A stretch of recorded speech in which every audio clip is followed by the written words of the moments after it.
Bonjour, voici un petit guide sans prétention pour vous aider à élaborer votre plan de reprise d'activité et accompagner le déconfinement lié au coronavirus. Ce tutoriel est plus particulièrement destiné aux membres du réseau des Francas, les œuvres affiliées, les associations départementales et les unions régionales. C'est parti.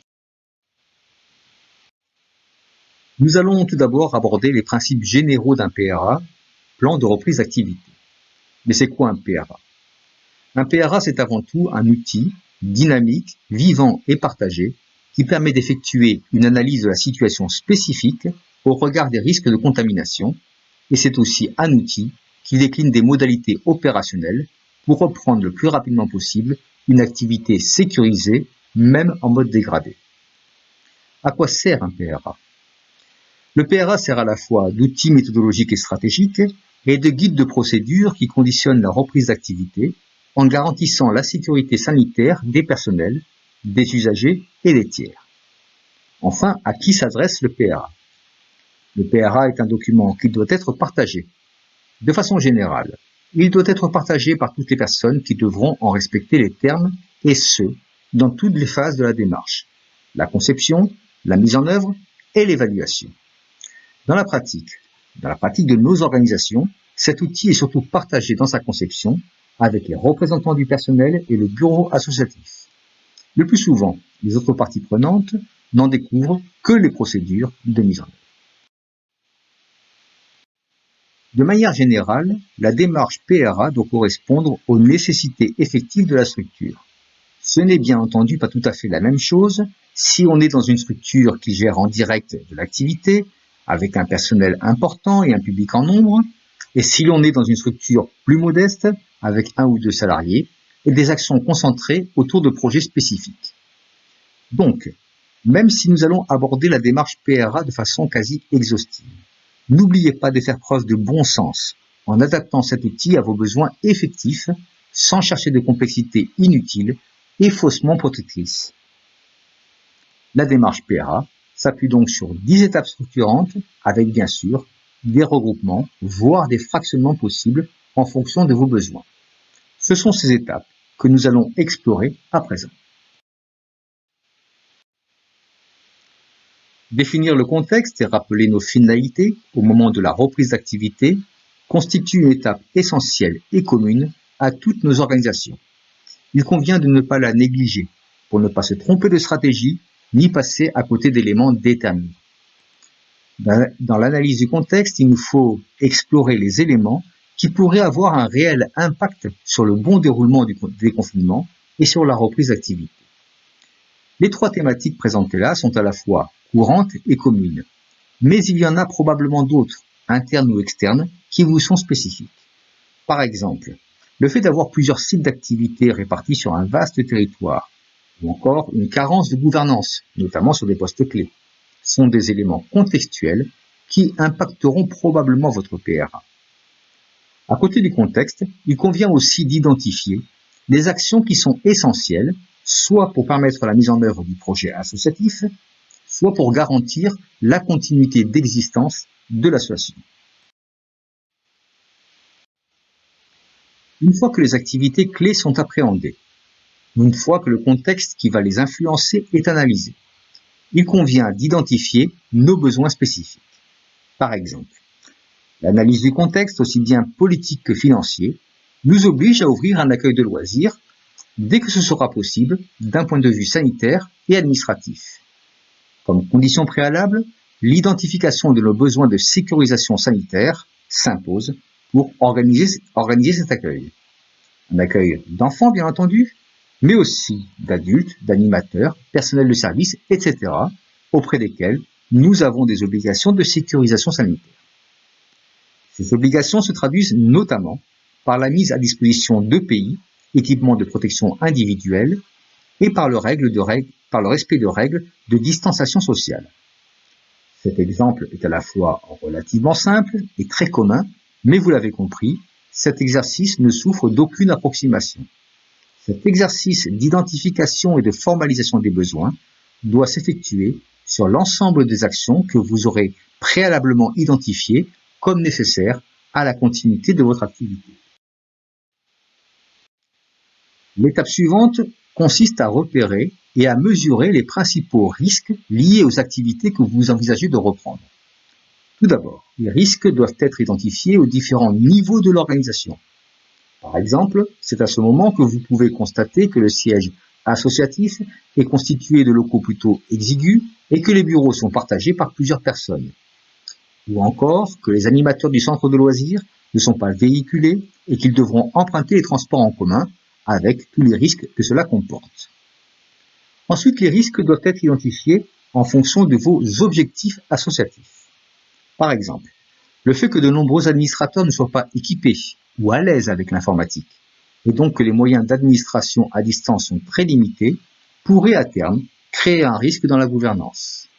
Ou encore, le fait d'ouvrir ou non un accueil de loisirs, à la demande d'une collectivité dans le cadre du marché public qui vous lie. En plus, durant l'année de renouvellement du marché, crée un risque stratégique, voire potentiellement économique. Les risques ainsi identifiés peuvent être ensuite analysés au regard de leurs composantes. Par exemple, si on reprend la question de la réouverture du siège, la menace est liée au mode de transmission du virus, les vulnérabilités sont liées à l'exiguïté des locaux et à la difficulté de maintien des distanciations sociales. Enfin, l'impact principal peut être que la pandémie se transmette à l'ensemble du personnel, ce qui générerait des problématiques de responsabilité employeur d'une part et remettrait en cause la continuité du fonctionnement d'autre part.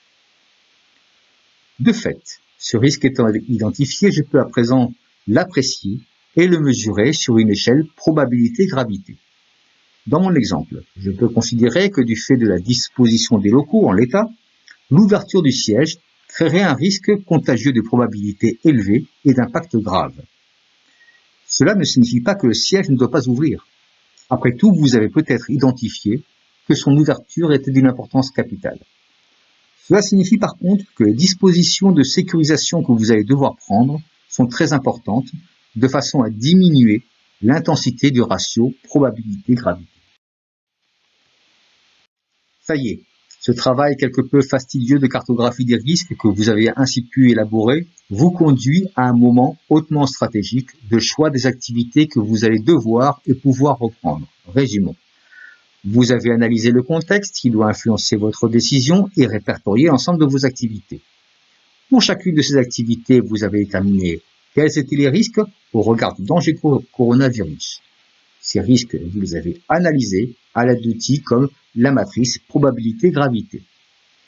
Il convient maintenant, selon un processus qui allie réalisme, objectivité, faisabilité et collégialité, de déterminer quelles sont les activités que vous allez devoir et pouvoir reprendre en période de déconfinement et celles qui devront encore attendre car toutes les conditions ne sont pas remplies pour en garantir la sécurité sanitaire.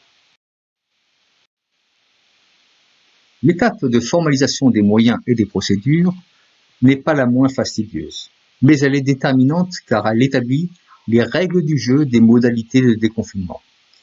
Il s'agit là de construire des réponses opérationnelles efficaces pour l'ensemble des risques que vous avez identifiés et mesurés parmi les activités que vous aurez choisi de reprendre. Rappelons-nous, nous avons décidé de réouvrir notre centre de loisirs. Soit. Il y aura donc pour ce faire un nombre considérable de procédures à mettre en place afin de garantir aux enfants comme aux adultes présents une sécurité sanitaire optimale. Par exemple, pour un accueil échelonné, il faudra prévoir un personnel à l'accueil pour enregistrer les inscriptions, les arrivées, un autre pour la vérification et la prévention, demande de la température aux parents, lavage de mains ou gel avant de pénétrer dans le centre.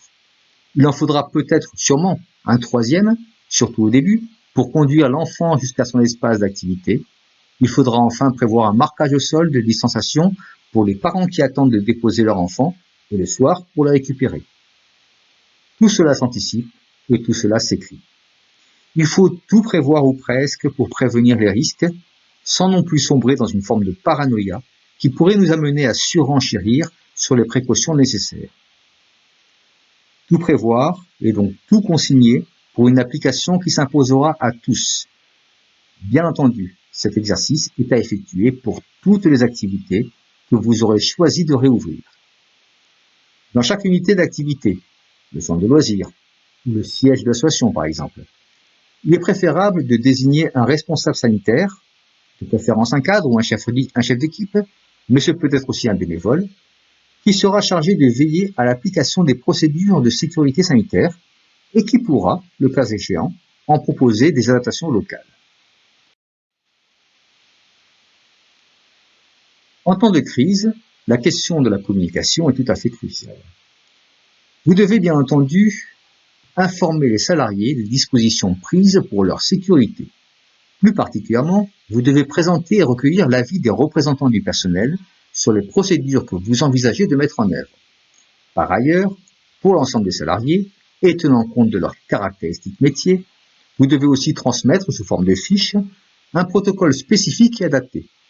Attention, vous veillerez à ce que ce protocole soit compréhensible et accessible à chacun des salariés.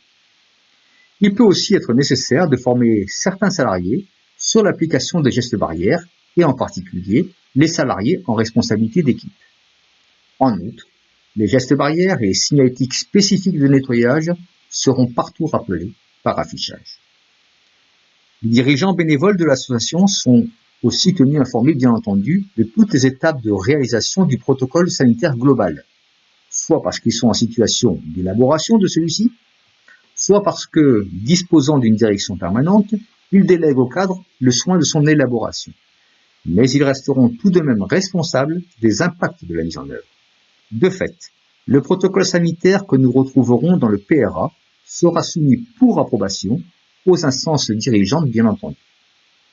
Vous devez aussi informer les publics, d'une part, sur le processus de sécurisation sanitaire que vous mettez globalement en place sur la structure, mais plus particulièrement sur les procédures qu'ils devront eux-mêmes strictement respecter. Un certain nombre de communications spécifiques peuvent ou doivent aussi être envisagées en fonction des particularités de vos activités.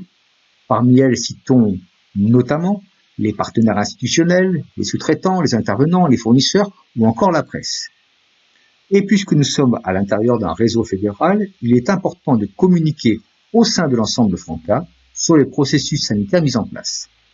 Ceci afin de faciliter les échanges d'informations, voire d'outils, dans une forme de benchmarking sanitaire. Cette communication interne au Franca a aussi pour but de favoriser le désisolement et la mutualisation des ressources et des informations. Enfin, il est préférable de désigner une personne, et une seule, comme habilitée à communiquer en direction des partenaires et de la presse, notamment sur le protocole sanitaire mis en place. Cela peut clarifier le message et surtout éviter les cacophonies. Voilà, vous avez à présent réuni tous les ingrédients pour rédiger votre PRA, qui n'est donc que l'outil de compilation de tout le travail effectué préalablement. Nous y retrouvons donc une information générale sur la situation sanitaire globale, sur le processus de déconfinement et sur son cadre de mise en œuvre, notamment pour les gestes barrières. Inutile de tout reprendre par le détail, vous pouvez largement exploiter la possibilité de liens vers les sites institutionnels. Nous y retrouverons aussi une synthèse de l'analyse du contexte, qui permettra de comprendre les raisons de vos choix stratégiques de déconfinement et de reprise d'activité. Un rappel des activités de l'association, bien entendu, et aussi de manière synthétique, votre processus d'analyse des risques, la méthode employée, et les résultats, sous forme d'un tableau de compilation par exemple, le processus de prévention sanitaire que vous avez élaboré, présenté de manière exhaustive et classé par activité. Les fiches procédures pourront, elles, être annexées au document. Enfin, votre dispositif spécifique de communication et de gestion de crise doit aussi apparaître dans ce document. Comme nous le disions tout au début, il s'agit là d'une forme de PRA déjà très aboutie, très complète, mais probablement d'apparence encore trop lourde pour de petites associations. En fait, rappelez-vous qu'il n'y a pas de prix ni de prime pour le plus joli, le plus complet ou le plus gros PRA. Le PRA n'est pas une fin en soi, ce n'est qu'un outil. Le travail n'est pas réalisé quand le PRA est rédigé. Le travail sera fait quand le salarié, les publics et les bénévoles seront protégés. Donc, ne reprenez dans cette méthodologie que ce qui vous est réellement utile dans votre situation singulière pour garantir cette protection sanitaire. Si vous êtes tout seul au bureau, vous pouvez bien sûr considérablement alléger ce protocole. ce qui ne vous empêche néanmoins pas de penser à vous protéger. Si vous gérez des dizaines de structures et des centaines de salariés, ne faites pas comme si vous étiez tout seul au bureau et prenez soin de chacun d'entre eux. Votre PRA, à présent rédigé, il conviendra de vous assurer de sa bonne mise en place, de son caractère concret et opérationnel. Cela passe par du contrôle du respect des procédures, cela passe par des rappels réguliers des opérations promotion des gestes barrières, cela passe aussi par la collecte d'un certain nombre d'indicateurs tels que le nombre de personnes présentant des signes de contamination ou encore l'évolution de la consommation des fournitures de protection sanitaire. Par ailleurs, le contexte pandémique et donc réglementaire risque d'évoluer au fur et à mesure du temps. Vous devez donc organiser une veille juridique, réglementaire et sanitaire vous permettant d'intégrer immédiatement ces évolutions dans votre PRA. De la même manière, de nouveaux outils, de nouveaux produits, de nouvelles pratiques risquent d'apparaître au fur et à mesure que se prendront des habitudes de fonctionnement en situation de crise. Vous devez y être vigilant. Le fait d'être inscrit au sein du réseau des Francas vous permettra aussi d'accéder plus facilement à ces ressources. Vous pourrez ainsi intégrer dans votre dispositif PRA celles qui vous paraissent les plus opportunes pour votre situation propre. Enfin, vous allez, dans votre propre organisation, repérer un certain nombre de procédures qui ne fonctionnent pas bien et qu'il convient d'améliorer, ou à contrario, des initiatives intéressantes prises sur tel ou tel site et qu'il vous semble utile de généraliser. Là encore, le PRA devra pouvoir les intégrer. La mise en œuvre d'un PRA induit un suivi régulier afin d'en analyser les effets, les mesures correctives à prendre, les évolutions à enclencher. C'est là le rôle d'un groupe de suivi, restreint en taille et réactif, opportunément mis en place dès lors que l'application du PRA revêt une certaine complexité. On y retrouvera en particulier le directeur ou la directrice, des membres du conseil d'administration, les représentants du personnel, le porte-parole, éventuellement d'autres personnes ressources si nécessaire, médecin du travail, responsable Covid de site et ainsi de suite. D'ailleurs, la composition et les principes de fonctionnement de ce groupe devront aussi apparaître dans le PRA. Le PRA n'est donc qu'un outil, qu'un guide, et pas une fin en soi. Surtout, un PRA n'est pas figé. Il doit s'adapter à vos besoins. Voilà, vous savez tout ou presque sur la démarche d'élaboration d'un plan de reprise d'activité. Il ne reste plus qu'à se relever les manches, semble-t-il. Ultime petit conseil. Ne restez pas bloqué sur certaines étapes du PRA. N'attendez pas obligatoirement d'avoir tout finalisé dans le moindre détail pour diffuser et mettre en œuvre. Apprenez en marchant. Le PRA est un outil agile, il saura intégrer vos nouvelles réflexions, propositions et procédures au fur et à mesure de leur création. Bon courage donc et n'hésitez pas à vous appuyer sur votre réseau Franca pour vous accompagner.